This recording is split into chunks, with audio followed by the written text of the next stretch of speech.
Nikita Mirzani sempat berceloteh mengantongi produk berbahaya Reza Gladys yang dijual di e-commerce. Inilah yang kemudian menjadi awal mula permasalahan keduanya hingga berujung di Polda Metro Jaya. Nikita Mirzani menerangkan jarum suntik yang ada di produk Reza Gladys itu tidak bisa digunakan sembarangan orang. Mewakili Reza Gladys, pengacaranya Julianus Sembiring memberikan klarifikasi. Kliennya bukan menjual barang berbahaya, melainkan prosedur yang berbeda. Jadi, konsumen tidak menggunakan produk tersebut sendiri, tapi prakteknya berada di klinik. Pengacara Reza Gladys tidak melanjutkan penjelasan karena ini bagian dari pokok materi. Sebenarnya, kata Julianus, jika Nikita Mirzani memang benar-benar mengantongi produk berbahaya milik Reza Gladys, kenapa tidak langsung lapor polisi? Dari sini, Julianus menduga sudah ada niat tidak baik dari Nikita Mirzani atas produk Reza Gladys.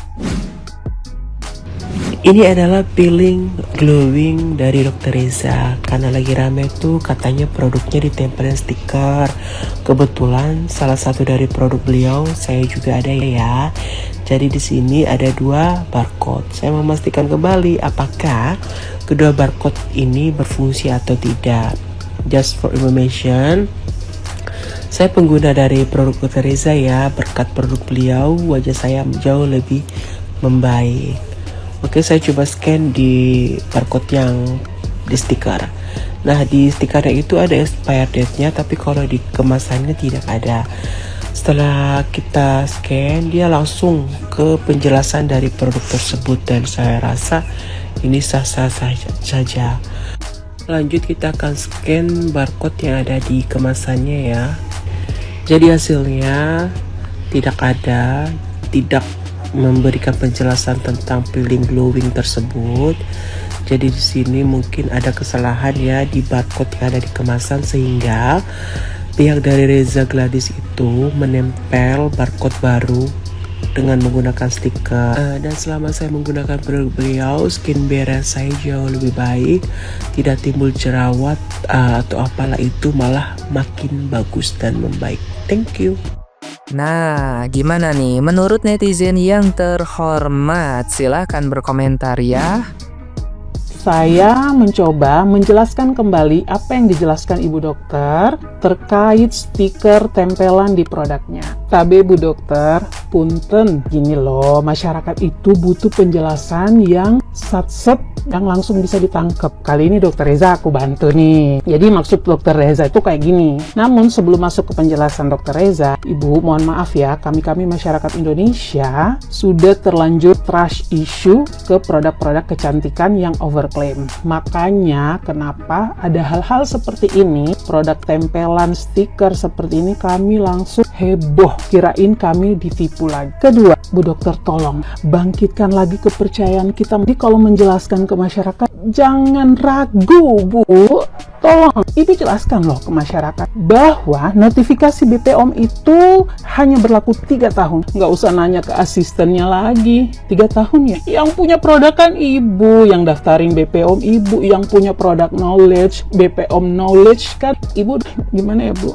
Oke, maaf ya Bu, menjelaskan ke masyarakat agar dipercaya lagi ke masyarakat itu harus tegas. Pemirsa, untuk notifikasi BPOM itu hanya berlaku 3 tahun ya. Jadi setelah 3 tahun kami perpanjang lagi untuk 3 tahun ke depan. Maka dari itu kenapa nomor notifikasi BPOM kami berbeda-beda. Oke, masuk ke poinnya. Jadi gini loh, maksud dari Dr. Reza ini, aku mencoba untuk netral. Aku paham yang dijelaskan Dr. Reza. Oke, saya bahasakan kembali. Maksud kakak dokter ini adalah kak dokter sebelumnya sudah order packaging banyak dan sudah dicetak lebih dulu nama kemasan, nama perusahaan, ingredient dan segala macam seperti kemasan pada umumnya. Jadi kemasan udah ada nih, udah numpuk nih di gudang. Tapi sebelum kemasan ini habis, ternyata tempo 3 tahun notifikasi BPOM-nya sudah tidak aktif. Daripada kemasan itu dipakai lagi untuk diisi produk baru dan didaftarkan lagi notifikasi baru. Sehingga itu notifikasi lama di kemasan lama yang bentuknya cetakan printing ditempellah sama stiker. Kalau di dunia produksi dan packaging itu hal biasa, lumrah aja. Toh masih banyak kemasannya masih bisa dipakai, tinggal disterilkan aja terus diisi produk baru. Jadi begitu pemirsa, netizenku yang budiman, itulah penjelasan penjelasan Dr. Reza yang bisa saya bahasakan kembali agar kita semua mengerti. Cocok nggak dengan maksudnya Bu Dokter? Cocok kan? 1M aja, punten tambahan. Kalau menulis penjelasan kayak gini, nggak usah pakai kata kalau nggak salah. Duh, jangan meragukan, Bu. Jangan bikin masyarakat jadi ragu-ragu gitu. Jangan pakai kalimat kalau nggak salah, Bu. Kok bisa ya rakyat kayak aku, rakyat kecil kayak aku diblok sama si Reza Gladys ya? Aku diblok loh sama Reza Gladys. Aku cari tuh namanya di Instagram tidak ada lagi, tidak ditemui lagi kayak gitu ya. Padahal aku cuma komen di postingan terbarunya bareng si Uya Kuya dan si Sela Sokia. Aku cuma komen di sini, Kak, kalau misalnya produk kakak itu tidak bermasalah, kenapa kakak mau nyogok Nikita Mirzani? Dan terus, kenapa sih Kak kasus drama perskincarean ini harus dibawa-bawa ke DPR kayak gitu ya? Masih banyak loh yang harus dibahas DPR seperti kemiskinan, anak-anak terlantar, anak-anak kelaparan, masih banyak kasus.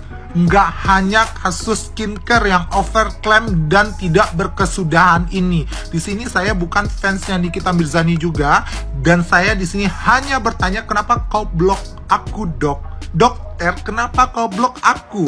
Dokter bangka-bangka, kau bangka-bangka, muka kau bangka-bangka gitu lah sambo, psikosambo gitu lah. Kau blok orang batanyo, patui, pantesan guys, di komentarnya itu semua pada supportnya si Gladys ini.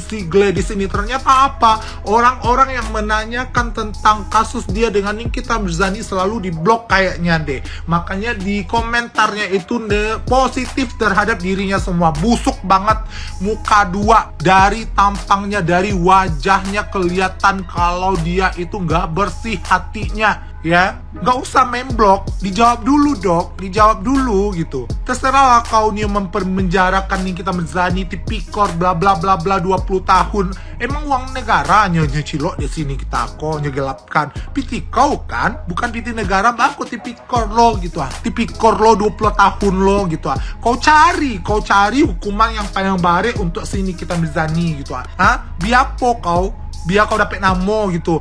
Nikita Mirzani tetap harus dibela guys, tetap harus dibela karena dia telah menyelamatkan wajah-wajah orang-orang yang terkontaminasi dengan produk-produk overclaim ya.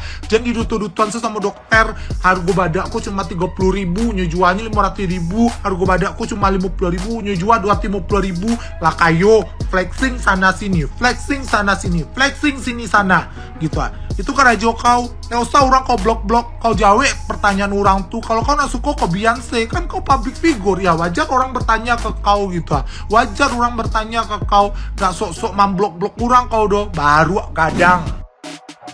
Gokil, gila, ini bakalan seru banget nih.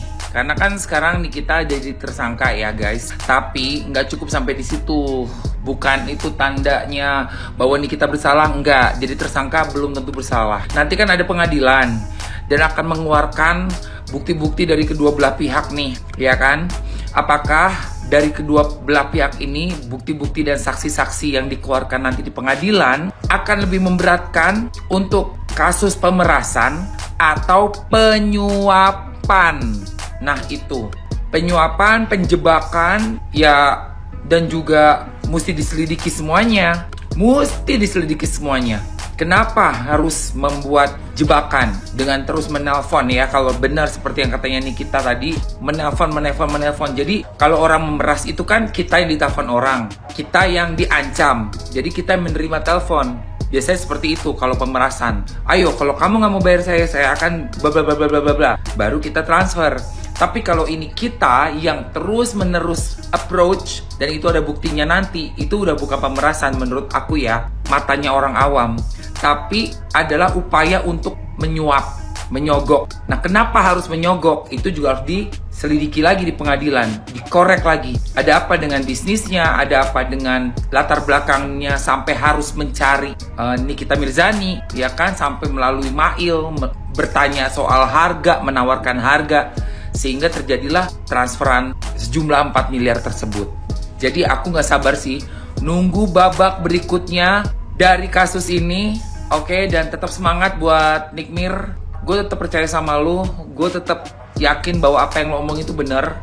Lo nggak yang bohong-bohong atau triki-triki. Emang lo terima uangnya ya karena lo tawarin, ya siapa yang nggak mau 4 miliar. Gue juga ada yang telepon gue, gue kasih lo 4 miliar ya, hayu buruan transfer. Ya dong, ya kan, secara kan kerjaan kita emang cuap-cuap ya.